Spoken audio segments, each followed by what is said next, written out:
एक बार धर्मदास जी ने कहा, प्रभु हे भगवान, आप कहते हो कि श्री कृष्ण परमात्मा नहीं है, समर्थ नहीं है। श्री कृष्ण जी ने राजा मोरध्वज के पुत्र ताम्रध्वज को आरे से चिरवा के डेथ हो गई थी, दो फाड़ हो गया था, और फिर वैसा ही बना दिया और जीवित कर दिया। तो कैसे माने ये भगवान नहीं है, सर्वशक्तिमान नहीं है। परमात्मा कबीर जी ने कहा कि मैंने ये कभी नहीं कहा कि ये भगवान नहीं है, मैंने ये अवश्य कहा ये सर्वशक्तिमान नहीं है।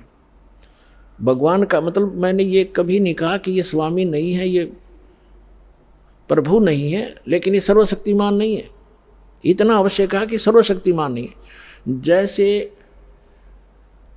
परिभाषा प्रभु की आपको बहुत बार बताई है, तहसीलदार भी साहब है, एसडीएम भी साहब है, डिप्टी कमिश्नर भी साहब है, जिसको कलेक्टर कहते हैं, डिप्टी कलेक्टर, और कमिश्नर भी साहब है, मंत्री भी साहब है, अपने सतर का साहब है, अपने उसका कुछ सीमा है उसके साहब की, उसकी शक्ति की। और मंत्री भी साहब है, मुख्यमंत्री भी साहब है, प्रधानमंत्री भी साहब है। लेकिन ये सभी साहब हैं, लेकिन कोई कहे कि डीसी समर्थ है, सर्वशक्तिमान है, सारे देश का कंट्रोलर है, तो वो गलत कह रहा है। अब जितना वो साहब है, जैसे कोई एक मंत्री को और प्रधानमंत्री बताता है राज्य के मंत्री को, तो वो उस प्रोसीजर से वो परिचित नहीं है, इसलिए एक मंत्री भी अपने सत्र का लाभ दे देता है, लेकिन जो प्रधानमंत्री लाभ देगा वो ना मुख्यमंत्री दे सकता। परमात्मा ने पूछा कि जैसे आपके भगवान ने, श्री कृष्ण अर्थात विष्णु जी ने, मोर ध्वज के पुत्र ताम्र ध्वज को तो जीवित कर दिया, दो फाड़ करवा के, दो बीचों बीच कटवा के, और अपने सगे भांजे अभिमन्यु को जीवित नहीं कर सका, जिसकी कति जरूरत थी, और वहां तबे मतलब पंगा लिया जाके उसने क्यों नहीं कर सका। पांडवों का कुलनाश हुआ था, श्री कृष्ण रोए था, उसकी बहन रोए थी, पांचों पांडव रोए थे, उसको क्यों नहीं जीवित कराया जब मर गया था 18 वर्ष की आयु में। यहाँ धर्मदास चुप हो गया। तब कहा, भगवान हम तो तुच्छ बुद्धि जीव हैं, हमारी बुद्धि का सतर तो इतना ही है बस, अब आप बताओ भगवान क्यों नहीं कर सका। तब परमात्मा ने बताया कि जब तक संस्कार जिसके हैं, अब उस ताम्र ध्वज की आयु शेष थी, और इस शरीर को एक आम सिद्ध पुरुष भी तोड़ कर काट कर फिर दोबारा जीवित कर सकता है। श्री कृष्ण तो उनसे कुछ 21 ही है, लेकिन आयु नहीं बढ़ा सकते ये भगवान। इसलिए अभिमन्यु की आयु 18 ही वर्ष की थी, उसी दिन मृत्यु होना, तो उसके आगे शेष उसकी उम्र मनुष्य की नहीं थी। इस कारण से श्री कृष्ण उसको जीवित नहीं कर सके। तब धर्मदास को संतुष्टि हुई। तब परमात्मा ने कहा था कि समर्थ का सरना गहो रंगोरी हो, और कबू ना हुआ काज राम रंगोरी हो। अब यहाँ प्रसंग चल रहा है, इसी प्रकार जैसे अर्जुन को अभिमान हो गया था, उसके भ्रम को निवारण करने के लिए श्री कृष्ण उसको मोरध्वज राजा के घर लेकर गया था। अर्जुन को अभिमान हो गया था कि भगवान मेरे जैसा आपका आज्ञाकारी कोई और नहीं हो सकता, ऐसा सेवक नहीं हो सकता। अब श्री कृष्ण ने सोचा, अब इसको मैं कहूँगा तो काली मानेगा, रोज इकट्ठा रहना, फिर ये बात बिगड़ेगी। तो उसने कुछ दिन के बाद कहा कि चल अर्जुन, मुझे एक आवश्यक कार्य है, मोरध्वज राजा अपने पुत्र को राज्याभिषेक कर रहा है, मुझे आमंत्रित किया है, आप भी चलोगे? अकौर जी, मैं तो आपका आज्ञाकारी शिष्य हूँ। पांडवों का श्री कृष्ण उनके धार्मिक गुरु भी थे। अब वहाँ जाकर क्या देखा कि मोरध्वज, ताम्रध्वज और उनकी एक पत्नी थी मोरध्वज की। राजा राज्याभिषेक करने के लिए अपने पुत्र को गद्दी पर बैठाकर राज्य से संन्यास लेना चाहता था। उसने सब साधु संत महात्माओं को आमंत्रित किया हुआ था, बहुत बड़ा यज्ञ कर रहा था। तो उस यज्ञ के अंदर जो भी साधु संत जो खाने को मांगते हैं वो देना पड़ता है, नहीं तो उसकी यज्ञ खंडित मानी जाती थी। तो वहाँ जब जाकर बैठ गए साधु रूप बना कर, दो संत और साथ में एक माया से शेर बना लिया श्री कृष्ण जी ने, और तीनों बाग में जाकर बैठ गए। राजा को संदेशा भिजवाया कि एक संत आए हैं। तो राजा के नौकरों ने कहा, प्रभु भोजन पाओ। तो साधु रूप में श्री कृष्ण जी ने कहा कि राजा यहाँ आए, स्वयं आमंत्रित करे, तब हम भोजन करेंगे। संदेशा पाकर राजा, रानी और लड़का आरती की थाली लेकर आरती की और फिर प्रार्थना की, भगवान भोजन की सुनाओ। तब श्री कृष्ण जी ने कहा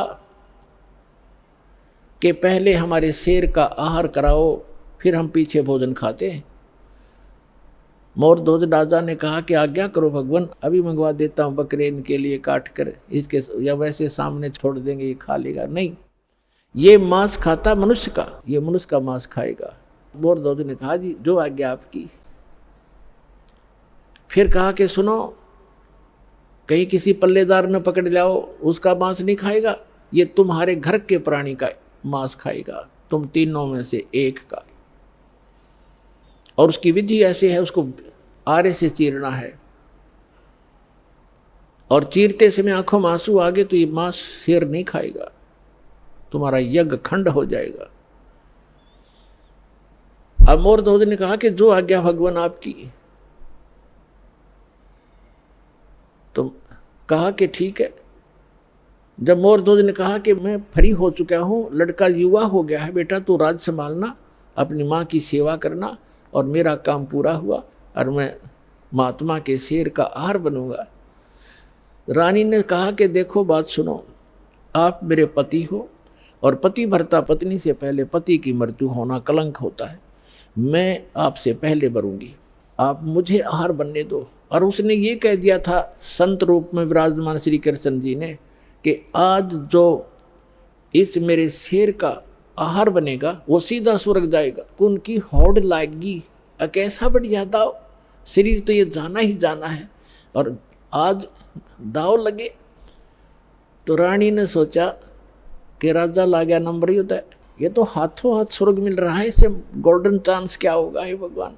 क्योंकि पहले संतों के वचनों पर विश्वास किया करते थे, ये तब नकली संतों ने खो दिया, अविश्वास हो गया जनता में।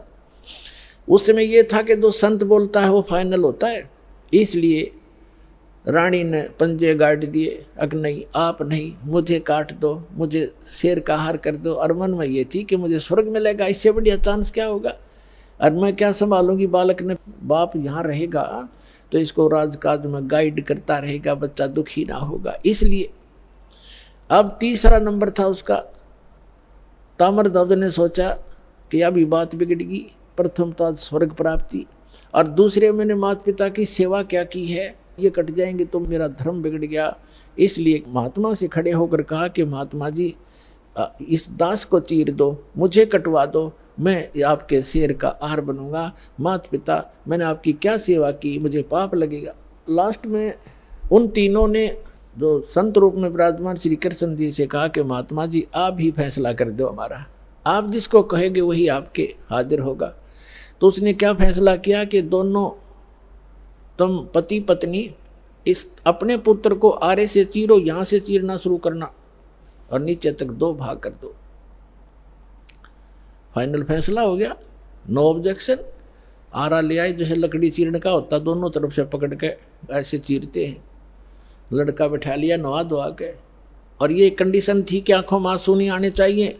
अब फिर जब वो चीरने लगे ना, बीचों बीच चीरना प्रारंभ कर दिया था, और चीरने में कि लकड़ था 5-4 मारे आर पार हो जाना था वो। तो उस समय श्री कृष्ण जी यानी महात्मा रूप में विराजमान ने कहा कि ऐसा करना, ये दायां जो हिस्सा है राइट साइड ही शेर खाएगा, बाएं को एक तरफ फेंक देना। अब लड़के की आंखों में आंसू आ गए, ताम्रध्वज की आंखों में आंसू आ गए,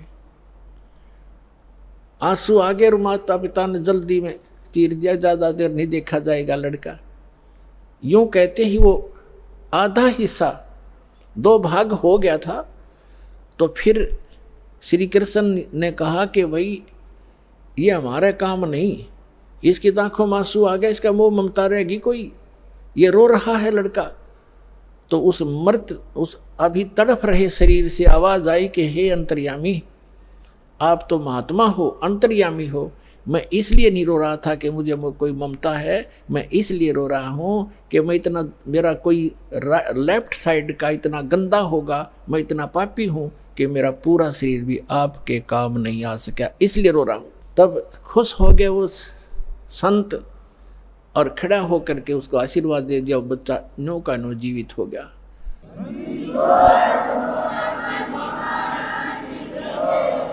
अब जब उसने जीवित कर दिया और कहा भाई मैं तो तुम्हारी परीक्षा लूँ था बेटा, तुम सफल हो गए सारे, श्री कृष्ण ने कहा, और कहा कि मांग ले मोरध्वज, क्या मांगना चाहता है, तुझे स्वर्ग में भेज दूंगा और बहुत समय तक तेरा स्वर्ग का राज लिख दूंगा, इंद्र की पदवी दे दूंगा।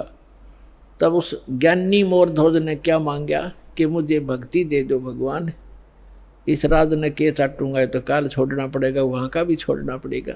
तो जिस स्तर की भक्ति श्री कृष्ण दे सकता था वह मोरध्वज को दे दी, और लड़के को भी जीवित कर दिया। लेकिन जन्म मरण ना श्री कृष्ण का समाप्त, ना मोरध्वज और ताम्रध्वज का, ना उसकी पत्नी का समाप्त हो सकता। अब कहने का भाव ये है कि अर्जुन ये देखकर इकट्ठा हो गया न, सुकड़ गया।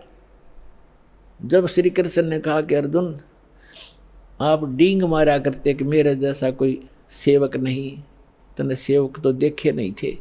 जब अर्जुन ने कान पकड़ लिया, जी मैं तो घना निकम्मा आदमी था, मैं ये सोच बैठा था आज मेरी कति फड़क निकल गई, महापुरुष तो ऐसे होते हैं, मैं तो इनके चरणों की धूल भी नहीं हूं। अपनात्माओं, हमने श्री कृष्ण जी को परमात्मा इसलिए मान लिया था कि उन्होंने मोरध्वज के पुत्र ताम्रध्वज को आरे से चिरवा कर जीवित कर दिया, बस। और यहाँ परमात्मा ने फिर बताया कबीर जी ने कि वो अभिमन्यु को जीवित क्यों नहीं कर सके, वो तुम्हारे समर्थ भगवान।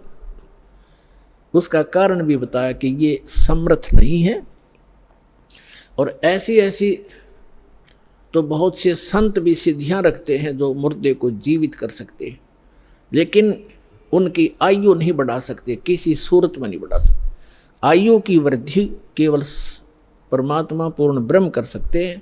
मासा घटे ना तल बधे, विधना लिखे जो लेख, और सच्चा सतगुरु मेट कर ऊपर मार दे मेघ। अब अर्जुन की फड़क निकालने के लिए उन्होंने ये लीला की, उधर से अपने भक्तों की परीक्षा भी करनी थी।